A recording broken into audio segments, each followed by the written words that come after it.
আসসালামু আলাইকুম। যারা ব্ল্যাক অস্ট্রেলপ মুরগির বাচ্চা খুঁজছেন তারা যোগাযোগ করতে পারেন আনিশার খামার poultry and hatchery, Mirpur, Kushtia. 01711988476 এই নাম্বারটি হোয়াটসঅ্যাপ আছে। আমার ব্ল্যাক অস্ট্রেলপ মুরগির পরীক্ষামূলক নতুন একটি প্যারেন্টস ব্যাচ, দুইটা ফ্লকের বাচ্চা একত্রিত করে এটাকে ইনব্রিড মুক্ত করে ফ্রেশ করে এখান থেকে বাচ্চা করা হচ্ছে। এখান থেকে পরবর্তীতে আমরা আরও বড় পরিসরে প্যারেন্টস করার প্ল্যান করতেছি, যার কারণে এটাকে একটু সেপারেট করে হাই কনফিগারেশনের ভ্যাকসিন করে মুরগিটাকে লালন পালন করা হচ্ছে। মরগগুলি আলাদা করেছি, মুরগিগুলোকে আলাদা করেছি। আপনারা হয়তোবা দেখে একটু অবাক হবেন যে সাদা মুরগি কেন। এটাও কিন্তু অস্ট্রেলপ। সবচেয়ে বড় কথা এইগুলার ওজন আপনি দেখেন, এগুলার গ্রোথ কিন্তু অন্যান্য, এই দেখেন, এটা দেখেন, অন্যান্য কালোর থেকে অনেক বড়। অর্থাৎ অস্ট্রেলপের যে চারটা কালারের মধ্যে এই কালারগুলো বের হয়ে পড়ে। ওই দেখেন একটা ব্রাউন কালারের, কিন্তু এগুলো অরিজিনাল ব্ল্যাক অস্ট্রেলপ। এই মুরগিগুলোকে এখানে রেখেছি। এটা একটা পরীক্ষামূলক ব্যাচ। সবাই প্রশ্ন করতে পারেন কেন এত কম। এই কম হচ্ছে এদেরকে অনেক হাই কনফিগারেশন ভ্যাকসিন করা হচ্ছে, আর দুইটা ফ্লক থেকে মুরগি নেওয়া হয়েছে। আমার একটা শেড থেকে কিছু বাচ্চা নিয়েছি, আর অন্য একটা শেড থেকে আর কিছু বাচ্চা নিয়েছি। এটাকে পরবর্তীতে আর কি বড় ধরনের বীজ প্যারেন্টস তৈরি করার উদ্দেশ্যে যারা আর কি হচ্ছে ইনব্রিডিং বুঝেন তারা বিষয়টা বুঝবেন। দুইটা ফ্লক থেকে নিলে লাইন ব্রিড হয়, আর যদি দুইটা জাত থেকে নেওয়া হয় তাহলে ইনব্রিড মুক্ত হয়, আর ফাদার মাদারের হলে ইনব্রিড যুক্ত হয়। আমরা চেষ্টা করব যাদের বাচ্চা দিব তাদের যেন ইনব্রিড না হয়, এই জন্যে দুইটা ফ্লকের বাচ্চা এখানে নেওয়া, নিয়ে এটাকে আবার তৈরি করা। এবং এখানে মরগগুলা সেপারেট করা আছে। মরগগুলা মাশাল্লাহ দেখে মন ভরে যাচ্ছে। দেখেন, অন্য কালারের মরগগুলা বের হবে। ডিফারেন্ট কালারগুলো থাকলে আপনার সুবিধা হচ্ছে কি, এইগুলা বাজারজাত করতে অনেক সহজ হবে। ফুল ব্ল্যাক অনেক সময় অনেকেই নাক ছিটকায়, কিন্তু ওই কালারগুলা গ্রোথও ভালো হয়, আবার একই সাথে আপনার বাজারেও চাহিদা থাকে। বিশেষ করে অস্ট্রেলপটার মাংস এতটা টেস্টি, যারা খেয়েছে তারা জানে, আর যারা খায়নি তারা তো বলতে পারবে না। এটা একদম, আমি বড় বড় মোরগ যেগুলো আমি খেয়েছি, আমার কাছে দেশি মুরগির মাংস তো অনেক শক্ত খটখটে, কিন্তু এটা একটা সফট খাসির মাংসের মতো লাগে, বা গরুর মাংসের মতো। মুরগির মাংস দিয়ে গরুর মাংস তুলনা হয় না, এটা ঠিক আছে, কিন্তু একটা ডিফারেন্ট স্বাদ আছে বলা যাবে। একটা সেন্ট বের হয়, আলাদা একটা সেন্ট বের হয় রান্নার সময়। আর একটা ব্যাপার হচ্ছে যে অস্ট্রেলপ মুরগির বিশেষ বৈশিষ্ট্য হচ্ছে এরা দ্রুত বড় হয়, এটা তো একটা আছে, আর প্রচুর পরিমাণে ডিম দেয়। এই ডিম থেকে আপনি বাচ্চা উৎপাদন করে নিজেও গোশ করে সেল করতে পারবেন। তবে কিছু ক্রাইটেরিয়া ফলো করতে হয়, এটার গাইডলাইন প্রয়োজন হয়। এই গাইডলাইনটা আমি দিয়ে থাকি। আমার অনেক খামারি আছে, আমার কাছ থেকে এই ধরনের গাইডলাইন পাই।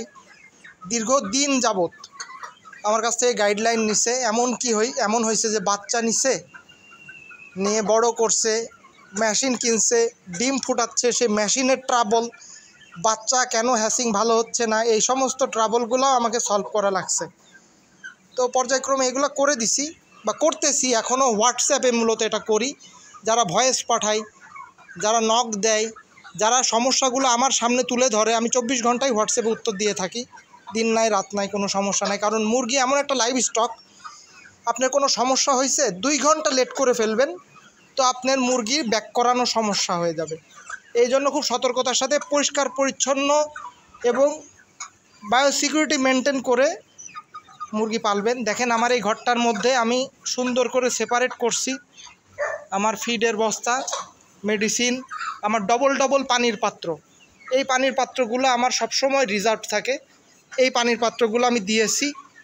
এই পানির পাত্রগুলো সন্ধ্যার সময় আমি ধুয়ে ক্লোজ করে উঠায় রাখবো, এবং এই শুকনা পানির পাত্রে আমি পানি দিব। এবং পানিবাহিত রোগ বা পটের যেসব সমস্যাগুলো থাকে যে পটের মধ্যে পিছলা থাকে, জীবাণু তৈরি হয়, এইগুলা থাকবে না। দেখেন আমার খাবারের পাত্রগুলো সব উপরে ওঠানো। অনেকেই আমার খামারে আসা নিষেধ, প্রথমত খামারে কাউকে আসতে দিই না। তারপরেও যারা এখানে অপরিচিত, আমার এখানে আশপাশে চাষাবাদ হয় আমার এই প্রজেক্টে, যারা আসে তারা দেখে বলে খাবারের পাত্র এত উঁচুতে কেন। তো দেখেন এর মধ্যে খাবার আছে, আমি এখন দুপুরের খাবারটা দিব। খাবারটা আমি এর মধ্যে দিয়ে ঝুলিয়ে রেখেছি। আমি পটাপট সব পাত্রগুলো নামিয়ে দিব, দিয়ে আমার মুরগিকে খেতে দিব। খাওয়া শেষ হয়ে যাবে 20 মিনিটের মধ্যে। আমি পাত্রগুলো আবার এই হুক সিস্টেম করে রাখছি এখানে, এটা খুলে দিলেই ঝুলে যাবে। আবার এই হুকে উঠায় রাখবো, আমার মুরগিগুলো সুন্দরভাবে চলাফেরা করতে পারবে। খাবারের পাত্রের সাথে ধাক্কাধাক্কি মানে গুতাগুতি এইগুলো হবে না, পাত্রগুলোও সেফ থাকবে, সুন্দর পরিচ্ছন্ন জায়গা থাকবে। আর প্রচণ্ড গরম পড়তেছে, গরমে অবশ্যই ইলেকট্রোলাইট, স্যালাইন বা বিটেইন সমৃদ্ধ যেই সব সিরাপগুলো পাওয়া যায়, যেমন বিটেইন কুল আছে, তারপরে বিটেইন লেখা আছে এরকম বিভিন্ন যেসব তারপরে আপনার হাইড্রোসল আছে, এই ওষুধগুলো ব্যবহার করবেন পানির সাথে। ওষুধের গায়ে বডিতে পরিমাণ লেখা থাকে, ব্যবহার করবেন। তাতে কী হবে, মুরগির ধকল, স্ট্রোক, পাতলা পায়খানা, অত্যন্ত গরমে হাঁপায়, এইগুলা হবে না, এগুলা থেকে মুক্ত থাকবে। আর একটা বিষয় বলি,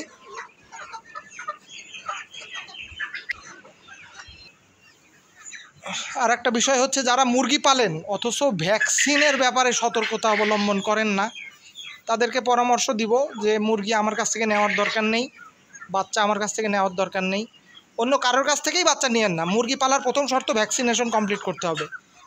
যেই সব ভ্যাকসিনগুলো ব্রঙ্কাইটিস, রানীক্ষেতের ভাইরাস অ্যান্টিভাইরাসের সাথে ব্রঙ্কাইটিস ভাইরাস যুক্ত থাকে, অর্থাৎ আইবিএনডি।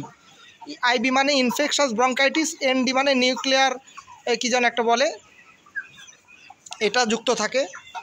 অর্থাৎ রানীক্ষেত প্লাস ব্রঙ্কাইটিস যে ভ্যাকসিনটা থাকে, আইবিএনডি বা এনডিআইবি, এই ভ্যাকসিনটা লাইভ হোক কিল হোক টাইম টু টাইম এটা করতে হবে।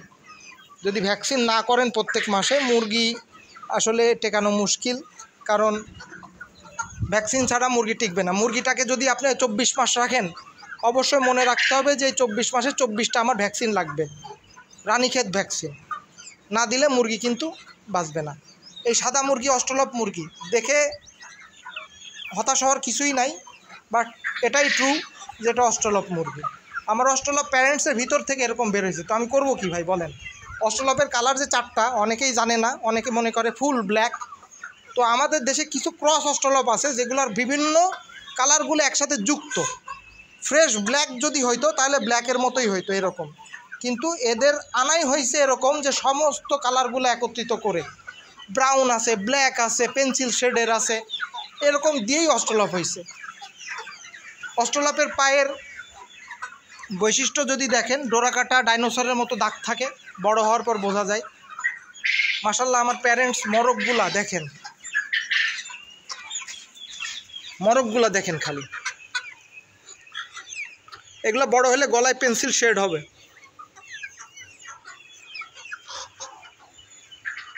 ডিফারেন্ট কালারে কোনো হতাশ হওয়ার কিছু নাই। যারা কালার বাচ্চা চায় কালার বাচ্চা দিব, যারা ব্ল্যাক চাবে ব্ল্যাক দিব, কোনো সমস্যা না। কিন্তু ডিফারেন্ট কালার নিলে বাজারজাত করা আপনার জন্য সহজ হবে। একটা বিষয় মাথায় রাখবেন, কোনো কিছু উৎপাদন করা খুব সহজ, কিন্তু সেই জিনিসটা বাজারজাত করা কিন্তু খুব কঠিন।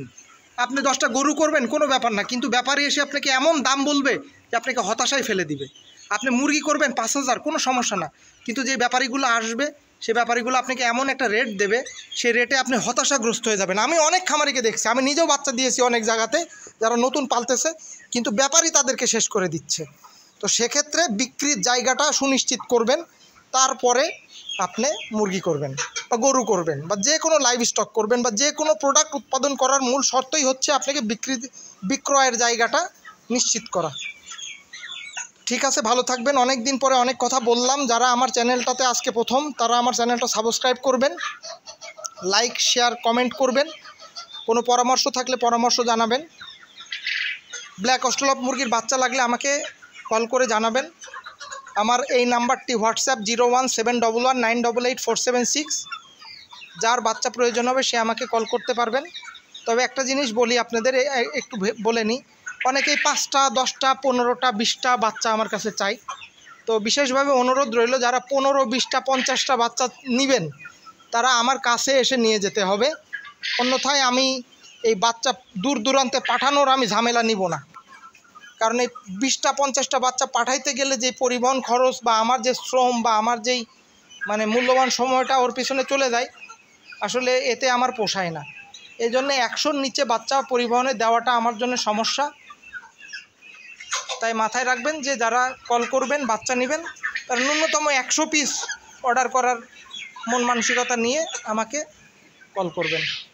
ভালো থাকবেন। আসসালামু আলাইকুম।